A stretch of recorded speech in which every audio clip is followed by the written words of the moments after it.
Well, welcome to Anchorage, Alaska. This is Jason with Peaceful Sounds in Alaska, and this will be another recording of how to lathe a Native American style flute.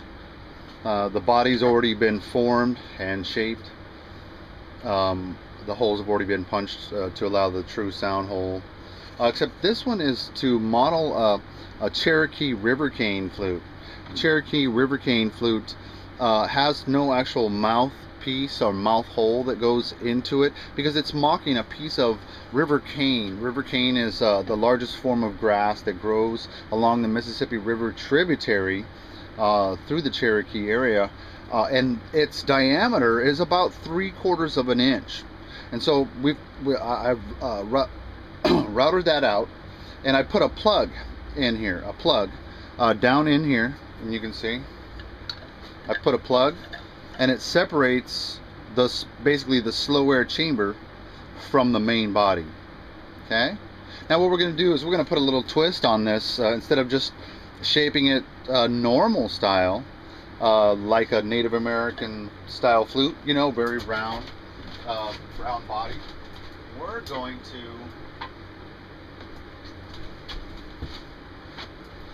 do kind of a bamboo shape to the flute. Okay, and we'll have to sand down the seats and the sides and shape this area where the fipple block will sit. But we're gonna kind of give it a bamboo kind of look, and when we finish sand it, they're very light and very small, beautiful bores. Okay, so we're gonna go ahead and lathe one just like this. Okay, now I'm hoping that as I put this up here and put it on for the measurements that you'll have a pencil ready. So I'm giving you plenty of notice here on the pencil.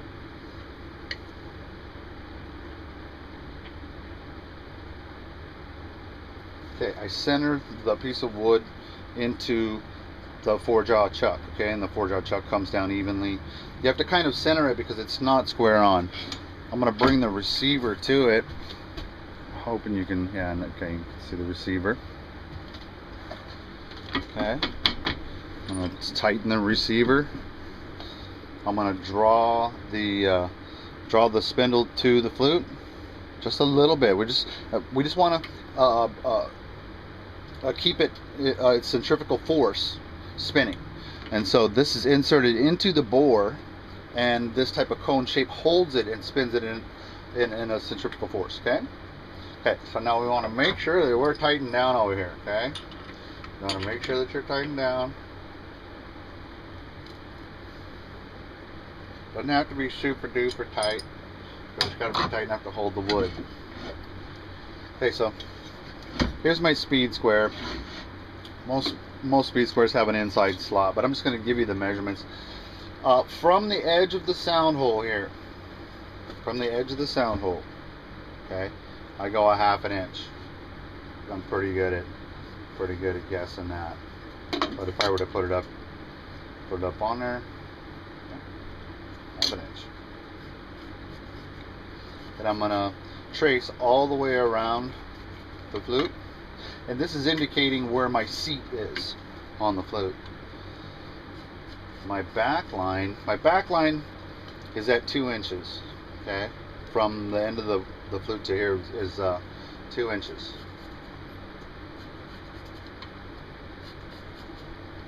Okay, so now we've established where our seat is going to be, where the fipple block is going to sit.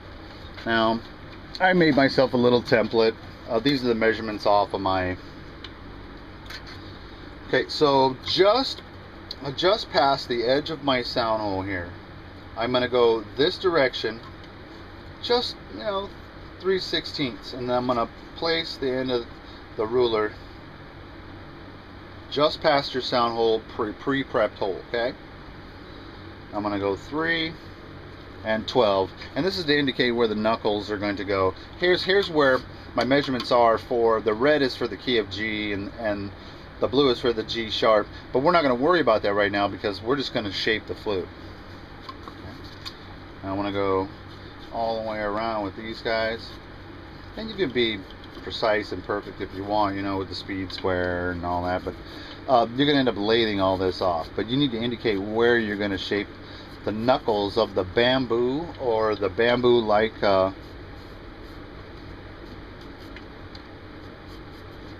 you go. Okay. Alright, so I'm going to turn on the vacuum, and especially when working with cedar, I've got good ventilation, it's sucking the air out. I've got a couple of intakes here that feed right into my 5-horse vacuum, my rigid vacuum. And wear safety protection. Cedar's funny like that, man. You know, you never know when or if you're going to get an allergy to certain woods and fibers, and especially cedar.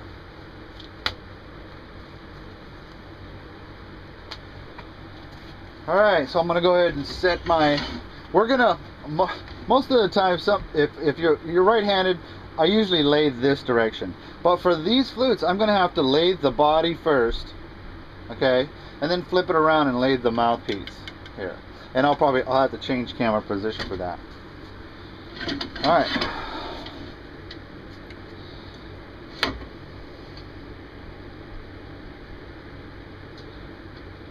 And I want to set it just away from the wood, but then I want to spin my block. See, for me that's too close, so I want to back it off a bit.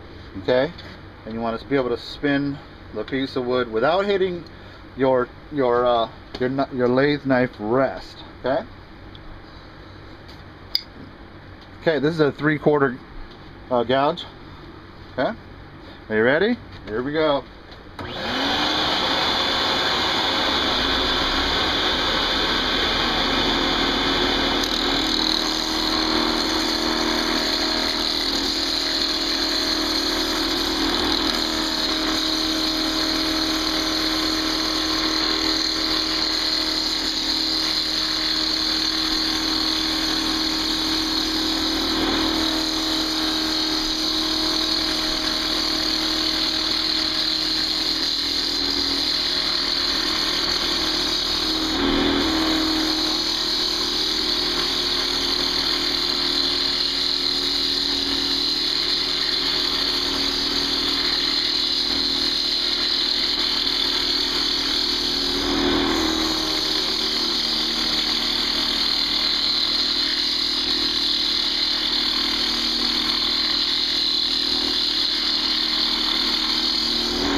Okay, now this kind of stuff takes a little bit of practice, okay, because you're cutting into this edge here to leave this material for the knuckle. You've got to have a little bit of practice of knowing of being able to look, you know, look at your wood and feel your wood and see how thick that the walls are going to be. Now, if you're kind of beginning, and I don't want to say that like it's, you know, condescending, but even I still come back to this caliper, you know what I'm saying, and a flute that I've already gotten the thickness from, yeah, I'll gauge it.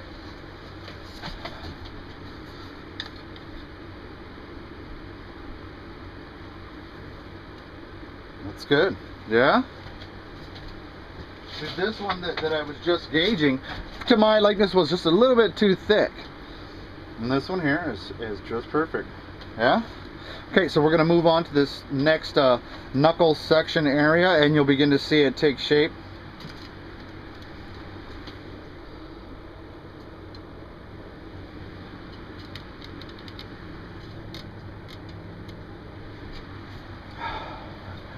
Just checking everything to make sure it's all tightened down, yeah. All right, here we go.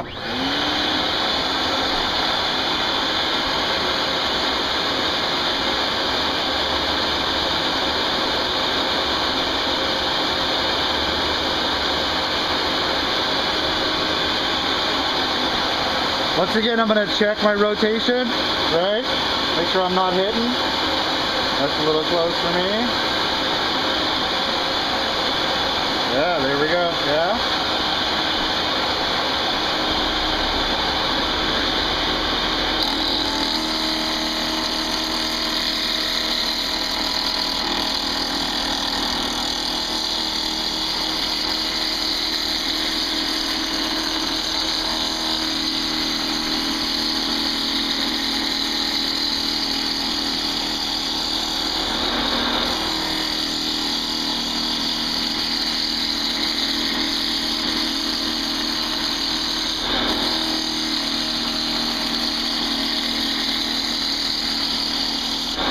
It's always very wise to go lightly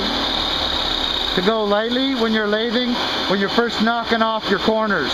When you're knocking off your corners, because there's still edges where your knife can catch, okay?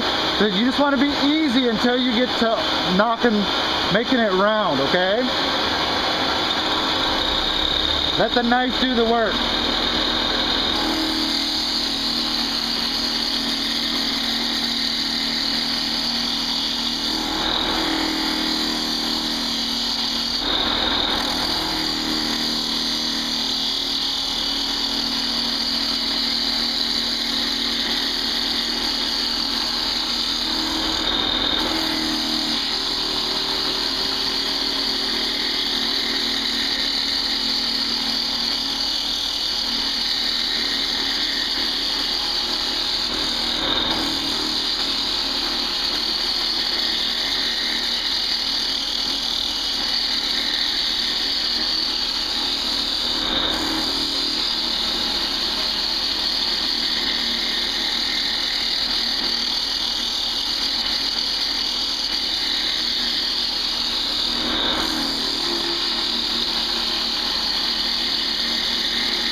Yeah, I'm going to stop for just a minute and show you my corners are rounded off.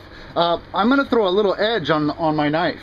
It's always good to throw an edge. And I'll just talk to you for a minute. It won't take me about a second to throw an edge on. Okay. Anyway, so we've begun to get down into the meat. It just takes time.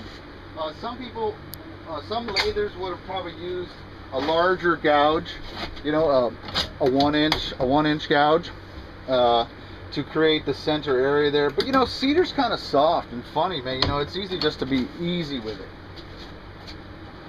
Alright, I'm just going to sharpen this real quick.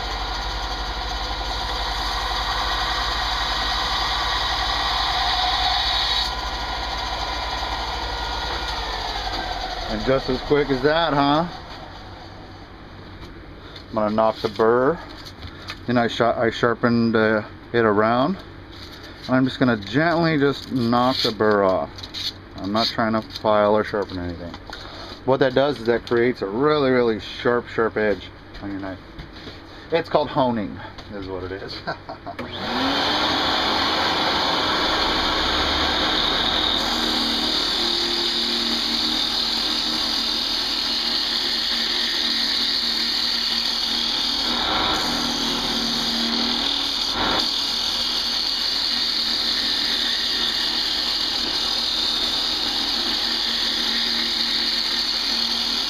There's nothing like a sharp knife. Your work will be less, you'll get less catches, so don't be afraid to sharpen your knife.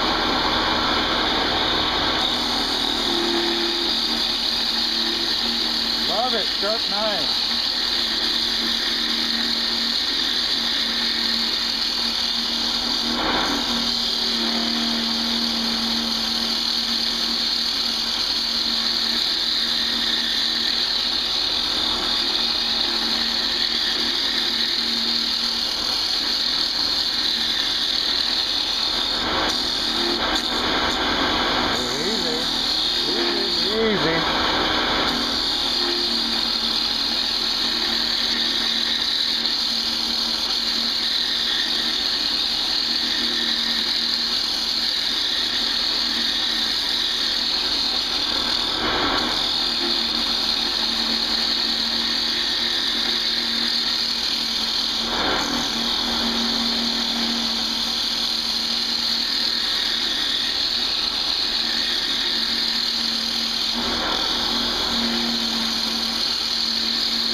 Let's take a look at it, yeah?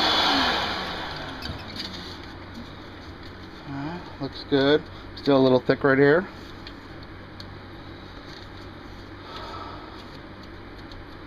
Very good. Well, do whatever you do while you're lathing, don't look over at your camera while your lathe knife is down on the rest here, man. It's just, you know, just if you do some of your own recordings, don't be messing with the camera with the lathe knife so close, yeah?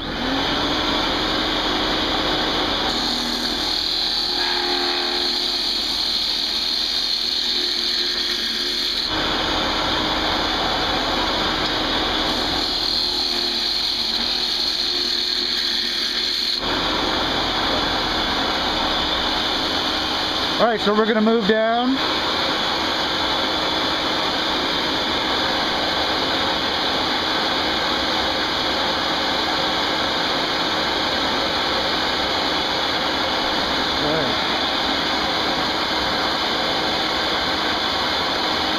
Check my rotation.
Alright, we're gonna go back and do the knuckles now, yeah?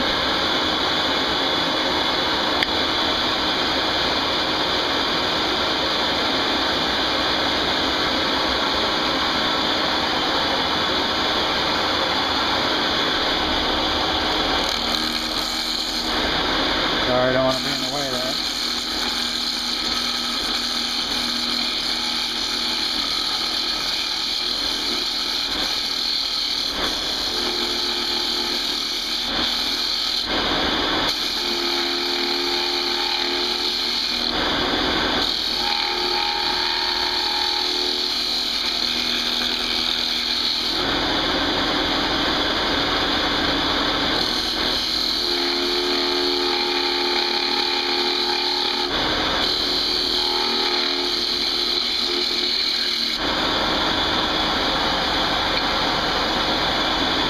Okay, which is a 1/4 inch gouge.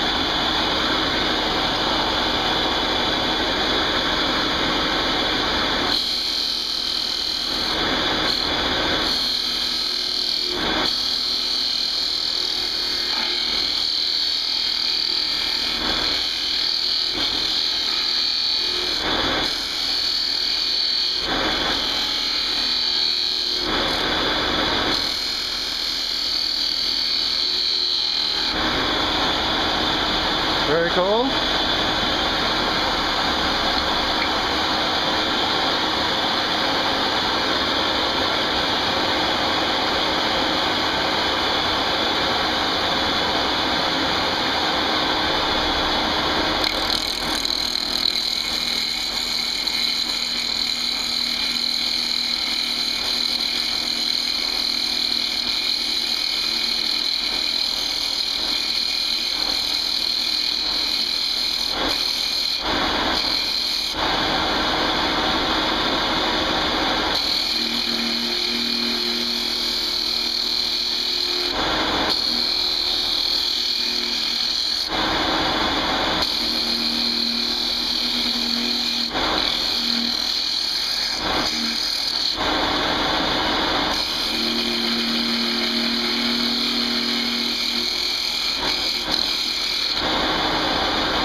Very cool.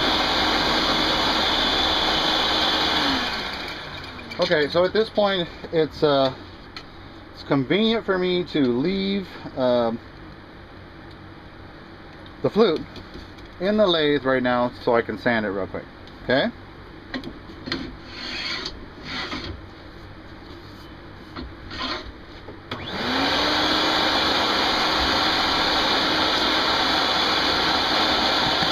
$100.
rolled up piece of 100 here.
Beautiful.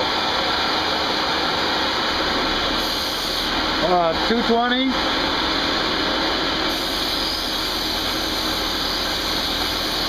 You could jump to 220 when you've got it spinning on the lathe.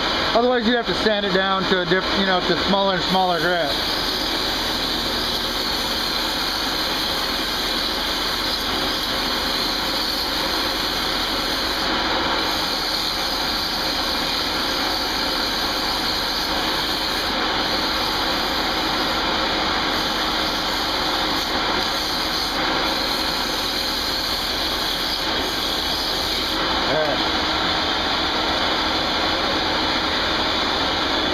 Sorry about that.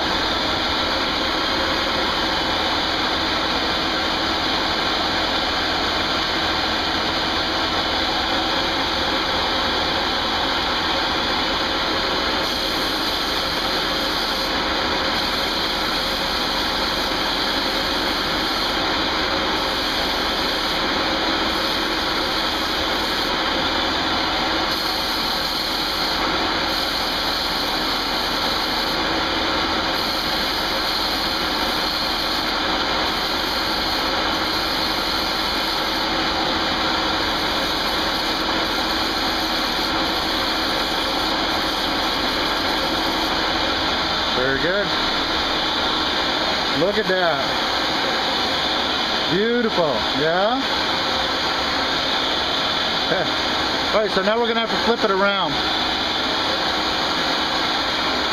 Got a piece of cardboard here.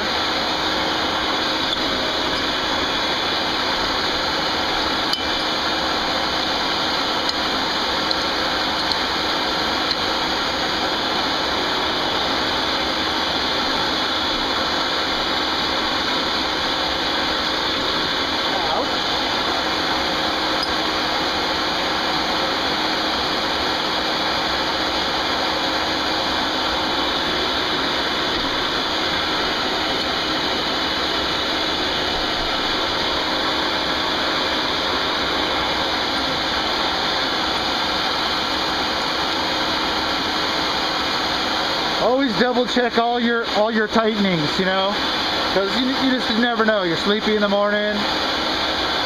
Always remember. Sorry, I'm gonna turn that off while I'm talking here. So what I've done is I flipped it around. I put a piece of cardboard around it so it won't bruise my flute, because I don't have very much wall to be sanding, great big gouges out of the flute. It's kind of rustic, it's going to be sanded very nicely and then buffed. All right, so we're gonna do this small section over here. I'm hoping you can see that pretty good. Look, I'm just gonna move the camera just a little mini bit.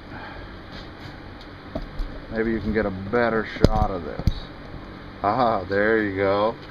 All right, so we're just gonna do this back opening nipple kind of a shot to it. But remember, you have to be careful.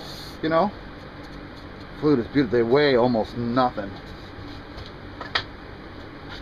Okay, so we tightened everything. Everything looks good, tightened. It's our last bit here. All right. I'm going to come back to the 3/4 gouge. Okay.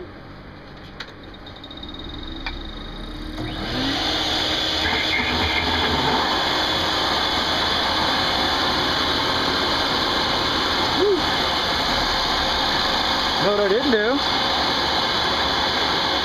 I didn't set my rest, yeah?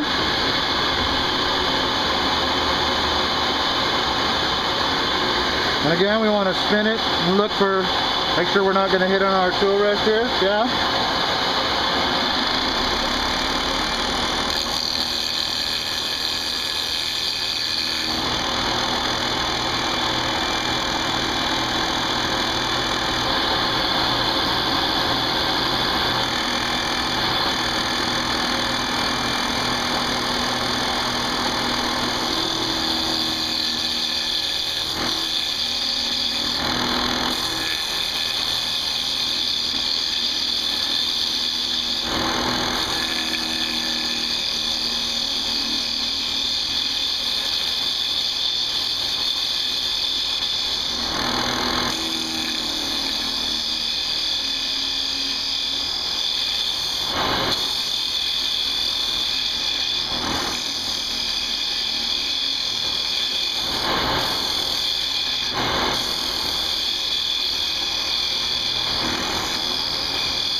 Go. I'm going to sand that area.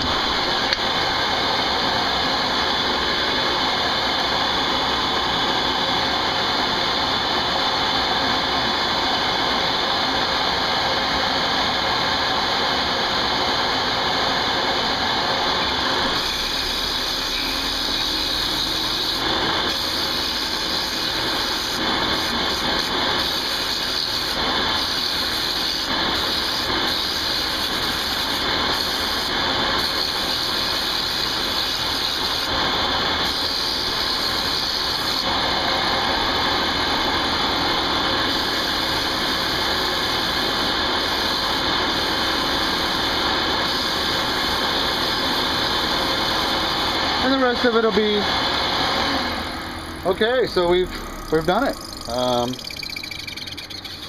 Then all we have to do is, you know, lower prep the seat, you know, and this is the space in here. The space that we've left in between the knuckles, right, is the space where we're going to put our finger holes. Okay. So anytime you do this type of shape, to a flute, you just have to take into account where your note hole placement is. I had one that I placed a knuckle. It was right about at the 3rd hole, so the 3rd hole ended up being on that knuckle, and it didn't hurt the sound any. It just was kind of weird to play, you know, play it where the hole is right on the knuckle. So keep that in mind, you know, where your note hole placements are going to go and how long your flute's going to be. But this one's probably going to be about from the true sound hole to the end here. I start cutting at 16, and it's probably going to be about 15 and a half that key of G is. All right, well, I hope this was cool for you guys to watch. I love to lathe. It's for me, it's rather hypnotic. I get great. I don't pay a therapist, I lathe. Anyway, okay. This is Jason with Peaceful Sounds in Alaska. I make Native American style flutes. And I give instruction on how to make Native American style flutes. So if you ever want to learn to make a Native American style flute, just give me a buzz. My number is 1-907-884-7884. And the website is www.peacefulsoundsnak.com. Thank you.